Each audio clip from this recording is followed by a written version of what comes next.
Liberalism, secularism, atheism, الحاد، یہ وہ الفاظ ہیں جو آپ ہمارے ڈیجیٹل پلیٹ فارم شعور میڈیا نیٹ ورک پر سنتے رہتے ہیں۔ ایک جانب یہ فتنہ ہے جو ہمارے معاشرے میں پھیل رہا ہے، تو دوسری جانب یہ بات بھی حوصلہ افزائی کی ہے کہ ہمارے دینی مدارس کے علماء بھی اب اس جانب متوجہ ہوئے ہیں اور اب وہ رد الحاد کے حوالے سے کام بھی کر رہے ہیں۔ بہت سے نوجوان علماء ہمارے پاس آتے ہیں اور اس خواہش کا اظہار کرتے ہیں کہ ہمیں بھی اس میدان میں کام کرنا ہے اور اس شعبے میں ہم کیسے کام کریں۔ آج کی ویڈیو اصل میں اسی حوالے سے ہے۔ ہم ڈسکس کریں گے کہ رد الحاد کا کام کیا ہے، کیسے کرنا ہے، اور اس وقت جو اپروچ اختیار کی جا رہی ہے اس میں کیا کیا غلطیاں موجود ہیں۔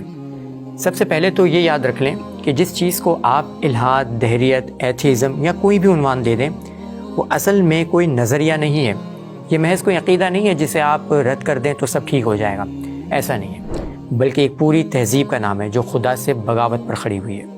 ایک ایسی تہذیب جس کا مقصد صرف یہ ہے کہ آپ کی عملی زندگی میں خدا اور مذہب سے آپ کو بالکل لا تعلق کر دیا جائے۔ آپ بے شک نماز پڑھیں، حج پر بھی جائیں، روزہ بھی رکھیں، مگر زندگی گزارنے کا ضابطہ شریعت آپ کے لیے نہیں ہوگا بلکہ عالمی یا ریاستی قوانین ہوں گے۔ جب آپ اس پرسپیکٹو سے الحاد کو دیکھیں گے تو بہت سارے سوالات کے جوابات آپ کو خود بخود مل جائیں گے۔ جب آپ یہ مان لیں گے کہ الحاد ایک ورلڈ ویو ہے یا تہذیب ہے تو پھر آپ کو یہ بات بھی سمجھ آ جائے گی کہ اس کے کئی پہلو ہیں۔ اس میں ثقافت بھی شامل ہے، اس میں قوانین بھی شامل ہیں، اس میں علمی اور نظریاتی مسائل بھی شامل ہیں، خاندانی نظام بھی شامل ہے اور تعلیمی نظام بھی شامل ہے۔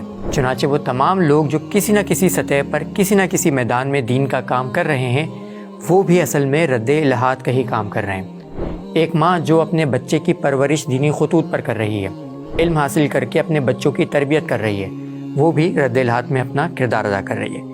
ایک استاد جو کلاس روم میں بچوں کی تعلیم کے ساتھ ساتھ پریکٹسنگ مسلم بننے کی تربیت دے رہا ہے، وہ بھی رد الحاد کا ہی کام کر رہا ہے۔ کسی کمپنی کا باس جو اپنے امپلائیز کے لیے نماز، درس، اسلامی حلقوں یا اصلاحی بیان وغیرہ کا اہتمام کر رہا ہے، وہ بھی اصل میں الحاد کے ہی خلاف میدان عمل میں ہے۔ اس طرح اس سوال کا جواب بھی آپ کو مل گیا ہوگا کہ تمام کے تمام علماء اور فاضلین اس میدان میں آ جائیں، ایسا ضروری نہیں ہے۔ تمام کے تمام علماء کو اس میدان میں براہ راست نہیں آنا چاہیے، بلکہ چند متعین لوگ ہوں جن کا ذوق بھی ہوگا، صلاحیت بھی ہوگی اور وہ اس میدان میں خاص طور پر تیاری بھی کریں گے۔ یاد رکھیے گا کہ ہمیں مفسرین بھی چاہیے، محدثین بھی چاہیے، فقہا بھی چاہیے، سیاسی دانشور بھی چاہیے اور ائمہ اور خطیب بھی چاہیے۔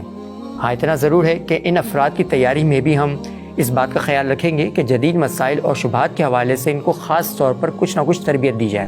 اب ہم یہ دیکھتے ہیں کہ جب آپ الحاد کو ایک تہذیبی سطح پر دیکھتے ہیں، اسے ایک تہذیب سمجھتے ہیں، ورلڈ ویو سمجھتے ہیں، اس کے رد کے حوالے سے آپ اسے دو حصوں میں تقسیم کر سکتے ہیں: علمی اور عقلی پہلو اور نظام زندگی۔ علمی پہلو سے مراد یہ ہے کہ ہم ان نظریات کو کاؤنٹر کریں یا جن وجوہات کی بنا پر تشکیک پیدا ہو رہی ہے ان پر ہم کام کریں۔ اس حوالے سے 3 کام ہیں جو کہ کرنے کے ہیں۔ سب سے پہلا اور ضروری کام یہ ہے کہ ہم لوگوں کی ایمانیات پر کام کریں، انہیں ایمان کے بنیادی دلائل سے واقف کریں، انہیں مذہب کی ضرورت اور اہمیت بتائیں۔ بہت سے لوگ یہ غلطی کرتے ہیں کہ وہ رد الحاد پر بہت زیادہ ایکسائٹڈ ہو جاتے ہیں، وہ ہر جگہ ملحدین کے اعتراضات کے جوابات دینے لگ جاتے ہیں، جہاں بھی ان کو موقع ملے وہ اعتراضات شیئر کر رہے ہوتے ہیں۔ تو یہ طرز عمل انتہائی غلط ہے۔ کرنے کا کام یہ نہیں ہے کہ آپ الحاد کے ایشوز پر بات کرنے لگ جائیں، بلکہ کام یہ ہے کہ ہم مسجد میں، جامعات میں، ہر سطح پر ایمانیات کی بات کریں۔ جتنا زیادہ ہم ایمان کی بات کریں گے، ایمان کو مضبوط کریں گے، الحاد خود بخود کمزور ہو جائے گا۔ دوسرا کام جو بہت اہم ہے وہ یہ ہے کہ ہم مختلف علوم اور فنون، خاص طور پر ہمارے جو سماجی علوم ہیں، ان کو اسلامک ایپسٹیمولوجی میں مکمل طور پر نئے انداز میں تشکیل دیں، کیونکہ الحاد کا ایک بڑا سبب ماڈرن ایجوکیشن ہے۔ جب ایک بچہ انسان اور سماج کے بارے میں ایسے نظریات پڑھتا ہے جو کہ گاڈ لیس ہوں، تو یقیناً وہ ایسے ہی نتائج پر پہنچے گا جو اس سے مذہب کا انکار کروائے۔ اسی طرح جب ایک بچہ جدید سماجی اقدار، مثال کے طور پر ایکویلٹی یا فریڈم وغیرہ کو ہی اصل اور بنیادی اخلاقیات مانے گا، تو پھر اسلامی اقدار، مثال کے طور پر عبودیت، حیا اور حفظ مراتب، تو اسے غلط ہی لگیں گی۔ اس لیے ضروری ہے کہ ہم اپنے سماجی علوم کو دوبارہ سے تشکیل دیں اور انہیں اسلامی پیراڈائم کے اندر تبدیل کریں۔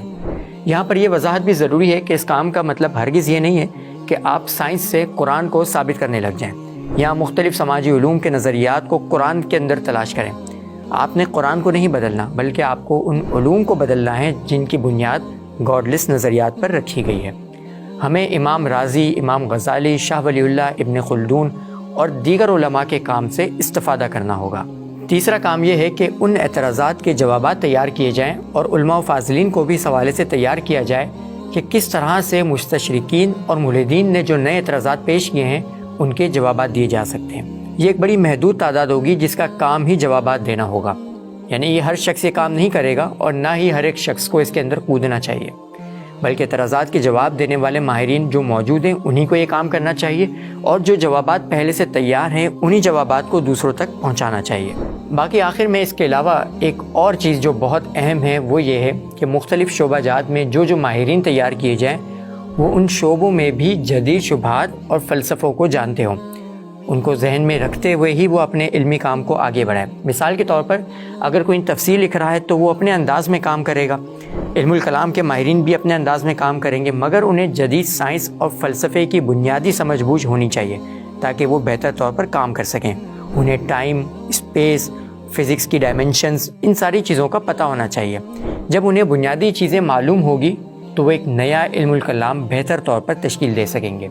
اسی ضمن میں ایک اور اہم چیز ہے فنون لطیفہ، یعنی کچھ لوگ ایسے بھی ہونے چاہیے جو شاعری، افسانے، ناول یا فنون لطیفہ کی دیگر اقسام میں کام کریں، کیونکہ عام طور پر لوگ کوئی فلسفیانہ کتابیں نہیں پڑھتے ہیں، بلکہ عوامی سطح پر فنون لطیفہ ہی وہ ذریعہ ہے کہ جس کے ذریعے لوگوں کے اندر کوئی بھی فلسفہ عملی شکل میں ذہن کے اندر راسخ ہو جاتا ہے۔ یا ہم یہ بات نہیں کر رہے آپ سے کہ آپ نے اسلامی فلمیں بنانی ہیں یا ڈرامے بنانے ہیں یا کارٹونز وغیرہ بنانے ہیں، کیونکہ میڈیا اور یہ جو سوشل میڈیا ہے اس کی بنیادی ڈائنامکس ہی بالکل دین بیزاری کے اوپر مبنی ہے، بلکہ آپ کو تحریری کام کرنا ہوگا اور لوگوں کی اصلاح کرنی ہوگی، جیسا کہ ہمارے ہاں ماضی میں بھی حکایات کے ذریعے، کہانیوں کے ذریعے اور ناولز وغیرہ کے ذریعے لوگوں کی تربیت کا کام کیا گیا ہے۔ اب ہم بات کرتے ہیں نظام زندگی کے حوالے سے۔ جیسا کہ میں نے آپ سے پہلے عرض کیا تھا کہ الحاد صرف فلسفیانہ بنیادوں پر نہیں پھیلتا، یہ الحاد کوئی عقلی تحریک نہیں ہے کہ جس پر آپ کتابیں لکھ کر اس کا رد کر دیں گے، بلکہ یہ پوری ایک بے خدا تہذیب ہے جو آپ کے اوپر مسلط کی جا رہی ہے، آپ کے قوانین، آپ کی پالیسیز اور میڈیا کے ذریعے۔ ہمیں کرنا کیا ہے، اسے سمجھنے کے لیے یہ جاننا ہوگا کہ کس کس طریقے سے معاشرے کو سیکولرائز کیا جا رہا ہے، یعنی آپ کے معاشرے کو بے خدا بنایا جا رہا ہے۔ تو اس میں سب سے پہلی چیز ہے قانون سازی۔ ایسے قوانین نافذ کیے جاتے ہیں جو مذہبی اقدار کو یا تو نظر انداز کر دیتے ہیں یا پھر ان کے خلاف ہوتے ہیں۔ مثال کے طور پر پاکستان میں ٹرانسجنڈر ایکٹ، 18 سال سے پہلے اسلام قبول کرنے پر پابندی، یا آئلی قوانین میں کوئی ایسی چیز شامل کی جاتی ہیں جو کہ اسلام کے خلاف ہو۔ میڈیا فحاشی پھیلاتا ہے اور اس کے خلاف قانونی سطح پر کوئی بھی کارروائی کرنے والا موجود نہیں ہوتا۔ لہٰذا اس معاملے میں جب تک علماء میں سے وکلاء کی ٹیم تیار نہیں ہوتی جو اس محاذ پر کام کریں، تب تک یہ رد دہریت کا کام ایسے ہی ہوگا جیسے آپ کنویں میں سے پانی تو نکال رہے ہیں لیکن مردار جانور نہیں نکال رہے۔ دوسرا بڑا کام ہے خاندانی نظام۔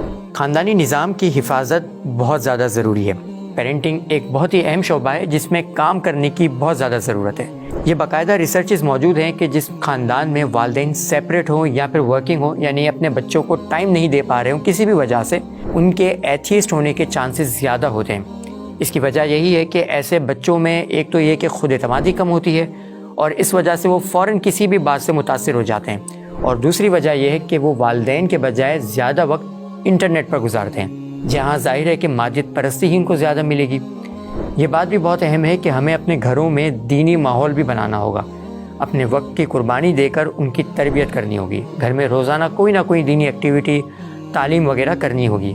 مثال کے طور پر آپ قرآن مجید کے واقعات ان کو پڑھائیں، ڈسکشن کریں، صحابہ کرام کے مستند واقعات بتائیں، گھر میں درس، بیان، تفسیر یا اس طرح کا کوئی سلسلہ رکھیں تاکہ آپ کے بچے یہ دیکھیں کہ آپ دین کو اہمیت دیتے ہیں۔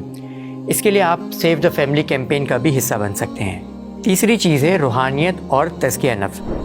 جب بھی انسان دین اور خدا سے دور ہوتا ہے تو بظاہر وہ بھلے ہی خوش ہو جائے مگر اس کی روح بے چین ہوتی ہے، اس کے دل میں خلا پیدا ہو جاتی ہے جو اس کو بے چین رکھتی ہے۔